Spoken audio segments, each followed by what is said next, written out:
하나님 말씀은 요한계시록 14장 6절부터 7절 그리고 12절을 읽겠습니다. 또 내가 보니 다른 천사가 공중에 날아가는데 땅에 거주하는 자들 곧 모든 민족과 종족과 방언과 백성에게 전할 한 시대의 복음을 가졌더라. 그가 그 큰 음성으로 이르되 하나님을 두려워하며 그에게 영광을 돌리라. 이는 그의 심판의 시간이 이르렀음이니 하늘과 땅과 바다와 물들의 근원을 만드신 이를 경배하라 하더라. 12절입니다. 성도들이 인내가 여기 있나니 그들은 그 하나님의 계명들과 예수의 그 믿음을 지키는 자들이니라. 아멘. 오늘 말씀을 가지고 천국 복음의 불편한 진실 원전해 보니 그 왕국의 복음이라, 이런 제목으로 말씀을 나누겠습니다. 복음이란 무엇일까요? 그런 질문을 받으면 알 것 같으면서도 쉽사리 대답하기가 힘들어지는 것이 사실입니다. 사실 복음이란 그 자체는 헬라어로 유앙겔리온에서 좋은 소식이란 뜻입니다. 유라는 것은 좋다, 앙겔리온이라는 것은 소식, 그래서 좋은 소식입니다. 그래서 복음이라는 것은 세상에도 많이 있어요. 어떤 사람에게 좋은 소식, 시험을 치렀는데 결과를 기다리고 있어요. 그 좋은 결과가 나오면 그게 좋은 소식일 거고요. 어떤 병으로 아팠는데 참 치료가 잘 돼서 나섰습니다. 그런 소식을 또 전하는 것도 좋은 소식입니다. 그래서 좋은 소식이라는 것은 세상에 많이 있지만 성경에서 말하는 좋은 소식, 성경에서 말하는 복음은 과연 무엇일까요? 성경에는 복음이란 단어가 신약 성경에만 73회가 나옵니다. 그래서 이 73회 나오는 그 복음을 잘 생각해 보면 복음이 뭐라는 것을 알 수 있거든요. 그래서 복음에는 앞에 정관사가 붙어 있어요. 그 복음. 그럼 그 복음 맨 처음에 나온 복음이 뭔가 하면 그 복음이 진짜 성경에서 말하는 복음일 것입니다. 성경에서 복음이 처음으로 등장하는 것은 마태복음 4장 23절입니다. 예수께서 온 갈릴리에 두루 다니사 그들의 회당에서 가르치시며 천국 복음을 선포하시며 백성 중에 모든 병과 모든 약한 것을 고치시니. 그래서 여기 복음에 그냥 복음이 아니라 천국 복음이라는 거예요. 그래서 우리가 생각할 때 천국 복음, 이것은 우리 죄인이 예수 믿고 예수 피로 씻음 받아서 천국에 들어가는 것이구나, 이렇게 생각하기 쉽습니다. 천국 가면 하나님의 아주 기쁨과 아름다운 것이라고 생각할 수 있으니까. 근데 그러니까 원전에 보면 천국이 있어야 되는데 천국이 없어요. 우리말 번역하는 과정에서 천국이라는 단어가 하나 추가된 겁니다. 원전에 보면 그 왕국의 복음이라고 되어 있습니다. 그 왕국의 복음을 전하시는 거예요. 천국 복음이 이제 3번 나오는데요. 마태복음 9장 35절에도 천국 복음이 나오고 마태복음 24장 14절에도 천국 복음이 나옵니다. 근데 그게 다 왕국 복음이에요. 예수님이 왕국 복음을 전하셨다는 거예요. 그러면 이게 왕국이 앞에 천국이라는 단어가 있으니까 그 천국을 줄여서 왕국이란 것이 아닌가, 이렇게 생각할 수도 있잖아요. 근데 맨 처음에 소개된 천국 복음을 맨 나중에 가서 보면 요한계시록 14장 6절에 성경에서 마지막에 복음이 나옵니다. 그것이 오늘 본문으로 잡은 요한계시록 14장 6절인데요. 또 내가 보니 다른 천사가 공중에 날아가는데 땅에 거주하는 자들 곧 모든 민족과 종족과 방언과 백성에게 전할 영원한 복음을 가졌더라. 그래서 이 영원한 복음, 이게 영원한 복음이 천국 복음이라. 근데 이 영원한이라는 단어가 실제로는 영원하지 않은 것입니다. 끝이 있는 거예요. 다시 말해서 이 영원이라는 단어는 헬라어 아이온 하면 한 시대를 나타냅니다. 영원한이라는 것은 그거의 형용사형입니다. 그래서 아이오니오스라는 한 시대의 복음이라는 거예요. 그 시대가 어떤 시대인지는 이제 살펴봐야 되겠지만 그 시대에 나타날 그 복음을 전하고 있다는 것입니다. 그러니까 요한계시록 14장 6절은요. 그러니까 후 3년 반이 끝나고 그 다음 장면입니다. 그러니까 7년 환란이 끝나고 나오는 한 시대의 복음이 바로 이 성경에서 마지막에 나오는 복음인 것입니다. 그러니까 그 복음. 그럼 그 복음은 결국은 천년왕국의 이 복음인 것입니다. 그러니까 천국과 천년왕국은 차이가 있는 것이죠. 천국은 지금 우리가 사는 이 세상에서 하나님이 통치 가운데 있는 것이 천국이고, 천년왕국은 앞으로 올 세상입니다. 그러니까 복음을 요약한 것을 일반적으로 요한복음 3장 16절로 얘기하죠. 하나님이 이 세상을 이처럼 사랑하사 독생자를 주셨으니 그를 믿는 자마다 멸망치 않고 영생을 얻게 하려 하심이니라. 그래서 독생자 예수님을 믿고 그래서 우리가 구원받아서 영생에 들어가는 것이 복음의 내용인 것으로 알 수 있는데요. 거기서도 영생이란 말이요. 그게 아이오니오스입니다. 그러니까 한 시대의 삶을 주시는 것, 예수를 통해서. 그러니까 예수를 믿는 자가 아니라 예수를 향하여 믿는 자에게 예수님의 그 모든 일정과 예수님이 나타나심을 기다리고 믿는 자에게 주시는 아니라 한 시대의 삶, 1000년 동안의 삶을 바로 이 복음의 내용인 것입니다.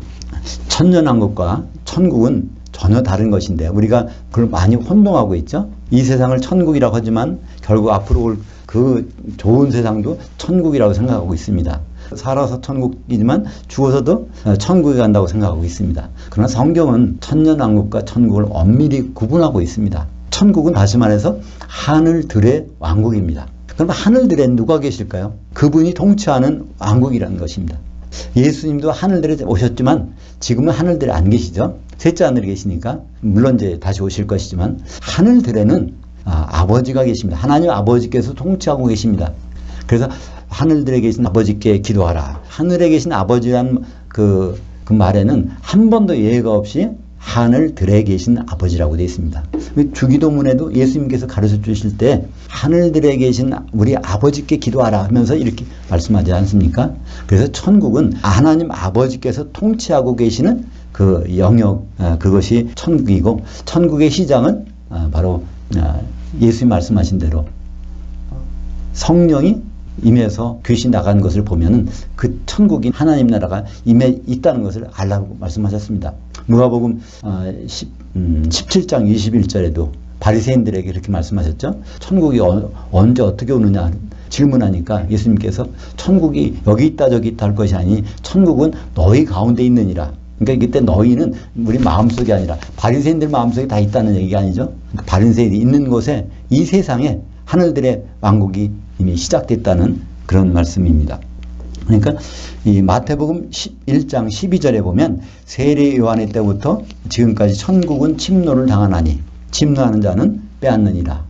이 번역을 침노라고 해서 단어를 썼는데요. 이건 애써서 들어가려고 하는 자. 들어갈 마음이 없는 자는 거기에 못 들어가고 거기 들어갈 마음이 정말 있다 그러면 거기 들어갈 수 있는 데가 천국이라는 거예요. 그래서 세례 요한이 온 때부터 지금까지 그건 바로 무엇이죠? 세례 요한이 와서 예수님 저분이 바로 그리스도라는 것을 말한 때부터 사람들이 천국에 들어갈 소망이 있다면 그런 사람은 그 속에 들어올 수 있다는 것입니다. 천국은 침입하기를 원하는 자는 반드시 들어가게 되어 있다는 것입니다. 그것이 현재형으로 되어 있어요. 사람들이 천국에 들어가고 있다는 것입니다. 그걸 원하는 사람. 그러니까 천국은 앞으로 올 세상이 아니라 바로 예수님 오실 때부터 원하는 사람이 목마른 사람이 들어갈 수 있는 그것이 하나님의 통치 영역이라는 것입니다. 지금 우리는 어디 살고 있을까요? 물론 하나님의 통치 가운데 있는 사람들이 성도들이 있지만 그러나 우리는 엄연히 세상이라는 공간에 있습니다. 세상 나라에 있어요. 그죠? 세상 나라는 누가 왕이죠? 마귀가 왕노릇 하는 세상입니다. 그러니까 다른 나라, 예수님의 나라는 이 세상 나라가 아니죠. 바로 그리스도의 나라는 따로 있습니다. 그건 미래에 올 나라예요. 앞으로 주님이 오시면서 시작되는 나라입니다. 그래서 예수님은 이걸 분명히 하셨죠. 요한복음 18장 36절에 그러니까 빌라도가 네가 정말 왕이냐 예수님께 물었을 때 난 왕이다. 그렇지만 예수님께서 거기다 덧붙여서 첨언을 하셨어요. 나는 왕은 왕인데 지금 이 세상 왕이 아니라 다음 세상의 왕이라는 것입니다. 요한복음 18장 36절에 예수께서 대답하시되 내 나라, 사실 그 나라라는 단어는 바실레이아라고 해서 왕국입니다. 그 왕국이란 단어입니다. 예수께서 대답하시되 그 왕국은 이 세상에 속한 것이 아니라 다만 만일 내 왕국이 이 세상에 속한 것이었다면 내 종들이 싸워 나로 유대인들에게 넘겨지지 않게 하였으리라. 이제 내가 내 나라, 내 왕국을 여기에 속한 것이 아니니라. 그래서 예수님이 그 왕국 복음을 전하신 것은 바로 앞으로 올 예수님의 나라, 예수님의 왕국에 대해서 그 복음을 전하시는 것을 우리는 알 수 있는 것입니다. 이 세상에 익숙해서 살다 보면 이 세상의 모든 다한 거로 알고 있어요. 예수 믿기 전이나 예수 믿은 후도 다 이 세상의 모든 것처럼 보여집니다. 그러나 성경은 분명히 말합니다. 고린도전서 15장 19절에 만일 그리스도 안에서 우리가 바라는 것이 다만 이 생의 삶뿐이면 모든 사람 가운데 우리가 더욱 불쌍한 자이리라. 그러니까 그 예수님의 왕국, 그 왕국을 우리가 잊어버리고 산다면 너무 불쌍한 자라는 거예요. 그러면 그 왕국은 어떤 사람이 가게 되는 것일까요? 고린도전서 15장 44절에 혼의 몸으로 심고 영의 몸으로 다시 살아나나니 혼의 몸이 있은즉 영의 몸이도 있느니라. 그러니까 이 세상은 혼의 몸으로 살아가고 있습니다. 아담부터 지금까지. 그러나 이제 이 몸을 벗고 주님을 만날 때는 반드시 영의 몸으로 주님을 만나게 되는 것입니다. 고린도전서 15장 51절에 보라 내가 너에게 비밀을 말하노니 우리가 다 잠잘 것이 아니오 잠자고 있을 것이 아니오 반드시 깰 때가 있는데 마지막 나팔에 순식간에 다 홀연히 변화된다는 것입니다. 어떤 몸으로 변화될까요? 주님이 부활하신 몸, 영의 몸으로 변화해서 주님을 만나는 그 세상, 그 나라가 이제 1000년 동안 유지가 되는 것입니다. 그래서 이 세상 나라는 계속 지속될 것 같지만 반드시 끝이 온다는 거예요. 요즘에 실감하지 않습니까? 우리는 이런 세대가 잘 유지가 될 것 같아. 근데 코로나19 사태 한번 겪고 나니까 이런 일상은 반복되지 않잖아요. 다음에 어떤 질병이 올지 또 어떤 사태가 올지 그거에 따라서 이건 자꾸만 변하게 되어 있습니다. 결국 성경이 말씀하신 대로 그대로 되는 것이죠. 요한계시록 11장 15절에 보면 일곱째 천사 마지막 천사가 나팔을 불 때 하늘에 큰 음성이 나서 이르되 세상 나라 세상 왕국이 우리 주와 그의 그리스도의 나라 천년왕국이죠. 되어 그가 세세토록 왕노릇 하시리라. 우리 주하고 그리스도가 따로따로 아닙니다. 그가 한 분이 예수님이 그가 세세토록 왕노릇 하시리라. 이렇게 요한계시록 10장 7절에도 일곱째 천사가 소리내는 날 그의 나팔을 불려고 할 때 하나님이 그의 종 선지자들을 통하여 전하신 복음의 내용이 이제 펼쳐지는 때가 바로 일곱째 천사가 나팔 부는 날 펼쳐진다는 것입니다. 그 하나님의 그 비밀이 이루어지리라 하더라. 그래서 복음은 천년왕국의 복음은 그건 하나님 비밀입니다. 그 비밀은 무엇일까요? 그건 다시 말해서 어린 양의 혼인입니다. 예배소서 5장 32절에 이 비밀이 크도다. 나는 그리스도와 교회에 대해서 말하는 것이니라. 그래서 남자가 부모를 떠나 그의 아내와 합해서 한 몸 이루는 결혼하는 것은 그리스도와 교회에 대한 것이라는 것이 큰 하나님의 그 비밀이 나팔에 불릴 때 그 복음대로 이루어진다는 것입니다. 근데 우리가 천년 왕국에 대한 것은 좀 생소하잖아요. 근데 너무나 많이 천년 왕국에 대한 것이 복음서에는 꽉 차 있어요. 단순한 영원이라는 단어는 다 천년왕국의 기간입니다. 한 시대. 영생이라는 것도 천년왕국의 삶이에요. 영생. 이 아이오니오스의 조회에서 그 천년왕국에 뭐 어떻게 된다는 것은 굉장히 많이 나오는데 우리는 너무나 그것을 잊어버리고 살고 있어요. 우리가 서두에 말씀드린 요한복음 3장 16절.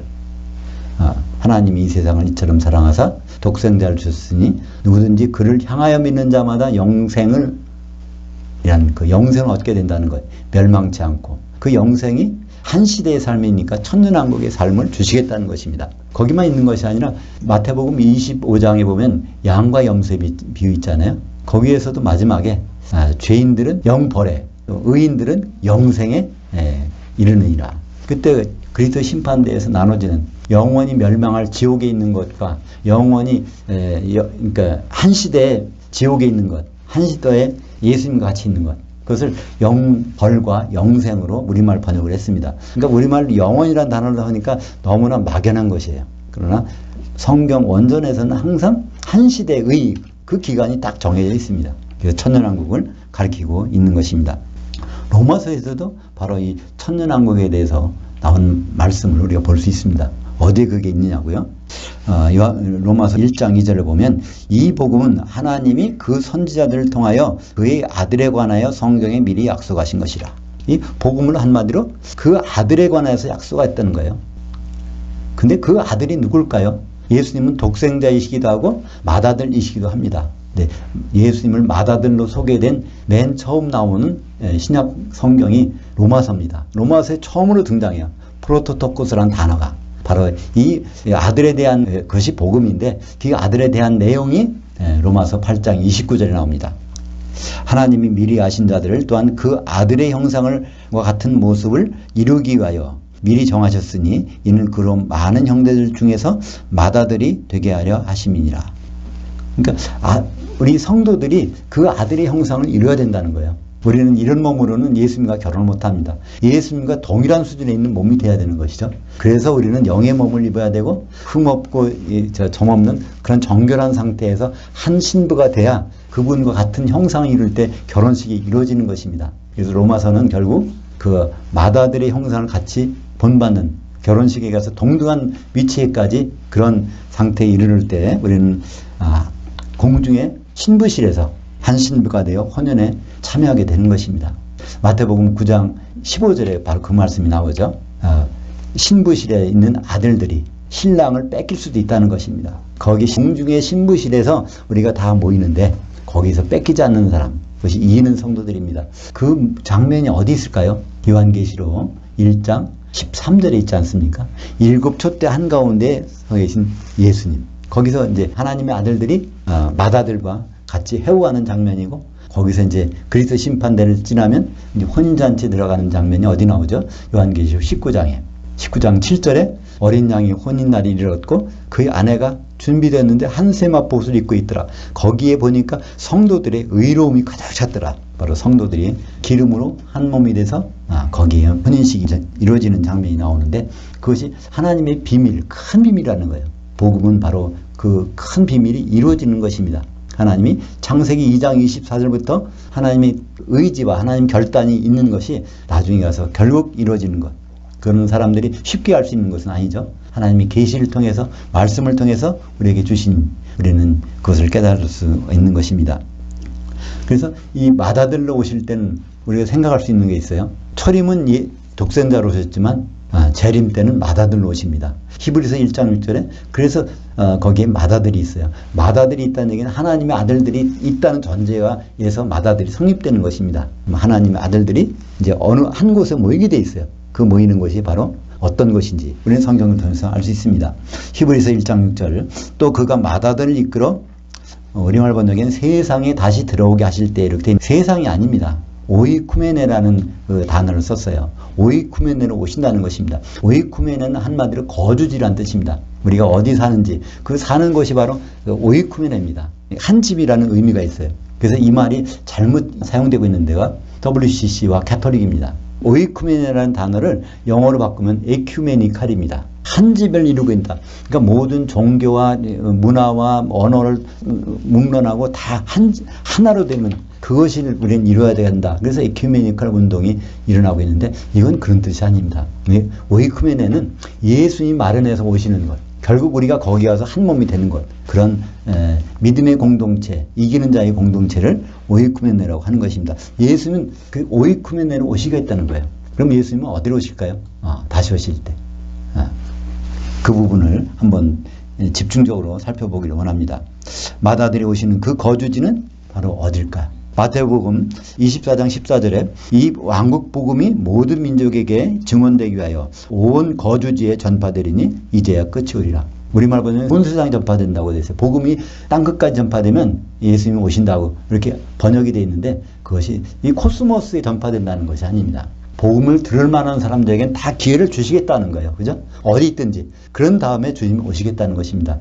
모든 사람이 난 기회가 없었는데 그런 소리를 못하도록. 심지어는 죽었으면 죽은 사람 있는 곳에 가서 주님 복음을 전하십니다. 그러니까 그 오이쿠멘에 있는 사람들이 다 복음을 들을 수 그때 주님은 오시겠다는 것입니다. 주님이 오시는 곳. 주님이 오시는 것은 그것은 약속된 장소입니다. 요한복음 14장 2절과 3절에 보면 내 아버지 집에 거할 곳이 많도다. 그렇지 않으면 너에게 일렀으리라. 내가 너희를 위하여 거처를 예비하러 가노니 가서 너희를 위하여 거처를 예비하면 내가 다시 와서 너희를 나 있는 곳에 영접하여 나와 함께 있게 하리라.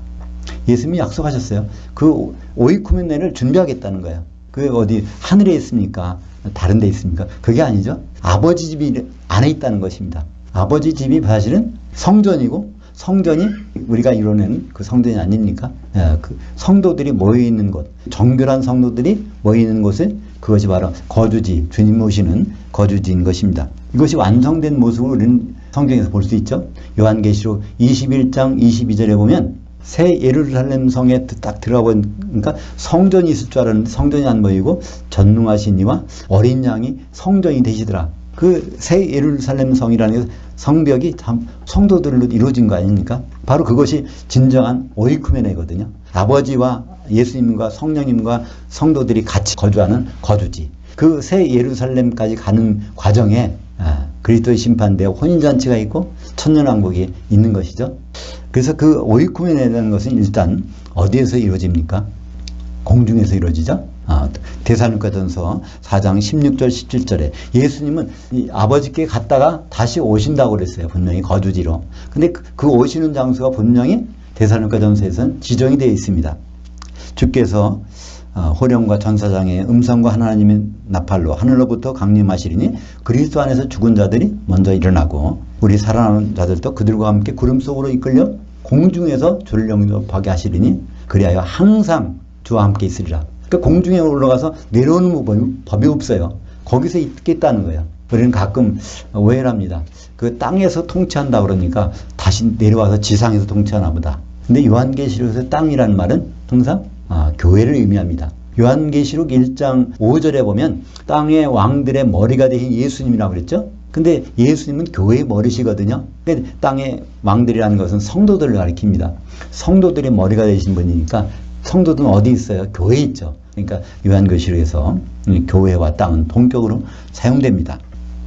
요한계시록 5장 10절에 보면 그들로 우리 하나님 앞에서 나라와 제사장들을 삼으셨으니 그들이 땅에서 왕노릇 하리로다. 그러니까 셋째 환란에 올라갔더니 24장로와 생물천사들이 찬송을 부르는 거예요. 예수님이 피로 사신 그 사람들이 성도들이 땅에서 세세토록 왕노릇 하겠다는 거예요. 이 말은 무슨 말과 똑같죠? 이 요한계시록 20장 6절에 있는 말씀과 동일한 말씀이거든요. 20장 6절은 이 첫째 부활에 참여한 자들은 복이 있고 거룩하도다. 둘째 사망이 그들을 다스리는 권세가 없고 도리어 그들이 하나님과 제사장들 그리스도의 제사장들이 되어 1000년 동안 그리스도와 더불어 왕노릇하리라. 그리스도와 더불어 왕노릇하리라. 그것이 똑같아요. 요한계시록 5장 10절이나 20장 6절이나. 근데 그 땅에서 그런다고 돼 있어요. 근데 그 땅은 이 지면이 아닙니다. 바로 하나님의 거주지를 말하는 것이죠. 그러니까 마태복음에도 5장 5절에 그런 말씀이 있죠. 온유한 자는 복이 있나니 땅을 기업으로 받을 것이며 땅을 상속물로 받는다는 거예요. 온 세상이 없어도 남는 것은 바로 교회가 남죠. 그러니까 땅이라는 것은 그냥 이런 땅이 아니라 교회, 성도들의 그 공동체, 거기가 바로 성경에서는 땅으로 말씀하고 있는 것입니다. 그러면 천년왕국에 정말 성도들이 땅에 안 내려오고 공중에 있었는가 없었는가 그것을 설명해주는 성경 구절이 있습니다. 그리고 그 성경 구절을 보면 예수님이 지상에 재림하신다. 성도들도 같이 지상에 있겠다. 그런 말씀이 완전히 없어집니다. 그 있을 수가 없는 얘기예요. 근데 애석하게도 우리말 번역을 읽어보면 땅에 있는 것처럼 느껴져. 그죠? 요한계시록 20장 7절부터 9절까지입니다. 천년이 참에 사탄이 그 옥에서 놓여 나와서 땅의 사방 백성 곧 국과 마국을 미혹하고 싸움을 붙이리니 그 수가 바다의 모래와 같으리라. 그들이 지면 위로 올라가서 성도들의 진과 사랑하시는 그 성을 두르매 하늘에서 불이 내려와 그들을 태워버리고. 물론 우리말 번역에는 지면으로 흩어져서 성도들을 두른다고 하니까 지면에 흩어져서 성도들을 두르면 성도들이 어디 있다는 얘기예요? 지면에 있다는 얘기죠. 그러니까 성경을 읽어보면 읽어볼수록 예수님이 지상에 재림하시는 것 같고 성도들도 같이 지상에 내려오는 것 같게 돼 있어요. 그런데 그 단어는 어려운 단어가 아니에요. 사방 백성이 어디 가느냐? 그 아나바이노라는 단어를 썼어요. 위로 올라가는 것을 분명히 말했어요. 그러니까 천년왕국이 끝난 다음에 마귀가 사방 백성들을 이끌어가지고 위로 올라가서 성도들의 진을 태운다면 그들은 천년 동안 어디 있었다는 얘기입니까? 예수님은 어디 있었다는 얘기죠? 공중에 있었다는 얘기잖아요. 거주지, 주님이 마련하시는 거주지는 데살로니가전서 4장 16절 17절에도 공중이고 그 다음에도 공중이고 마지막에 천년왕국이 끝난 다음에 마귀가 무저갱에서 나와서 지면에 있던 모든 사방 백성들을 데리고 올라가 있는 그것도 공중입니다. 왜 공중일 수밖에 없을까요? 영의 몸을 입고 있는 상태에서 통치하게 되는 것은 지면에 있을 필요가 없잖아요. 당연히 예수님과 더불어 공중에서 통치하는 것입니다. 우리가 생각을 조금 바꾸면 마귀가 어디 있어요? 지면에 없잖아요. 그죠? 공중에 권세 잡고 있단 말이에요. 눈에 보이지는 않지만 이 마귀가 공중 권세를 잡고 있는 그 자리에 주님이 서시고 우리들도 그와 예수님과 더불어 통치를 하게 될 것입니다. 예수님이 전하셨던 그 복음, 그것은 우리말 번역에는 천국 복음이라고 되어 있지만 그것은 그 왕국의 복음입니다. 예수님이 왕국의 복음이에요. 공중 혼인잔치 후에 천년왕국이 벌쳐질 그 왕국에 대한 소식이 좋은 소식입니다. 그리스도의 심판대를 통과하고 혼인잔치에 들어가는 자가 누리게 될 그 복음이 진짜 그 왕국의 복음인 것이죠. 복음은 천년왕국을 꿈꾸며 예수님의 그 믿음을까지 지키는 성도들에게 아주 좋은 소식이 될 것입니다. 이 세상 것 가지고 변화되는 것이 아니라 이것은 일찍이 이 세상에 있기 전부터 계획된 주님께서 지금 예배하고 계시는 그런 주님의 나라 그리스도의 왕국이 온다는 것, 그것은 준비된 사람에게는 아주 좋은 소식이지만 준비되지 않은 사람에게는 또 멸망의 소식이기도 합니다. 기도하겠습니다. 하나님 아버지 감사합니다. 우리는 복음을 많이 듣고 복음을 많이 얘기하지만 정말 기쁜 소식, 좋은 소식에 대해서 많은 생각을 하지 못했습니다. 세상에 좋은 것들을 만날 때 좋은 소식인 줄로 알았는데 예수님은 주님이 왕으로 오시는 천년왕국의 복음을 우리에게 좋은 소식이라고 하셨습니다. 그 천년왕국에 들어갈 때까지 우리가 애써 준비하는 그런 성도들이 될 수 있도록 인도하여 주시옵소서. 예수님의 이름으로 기도하옵나이다. 아멘.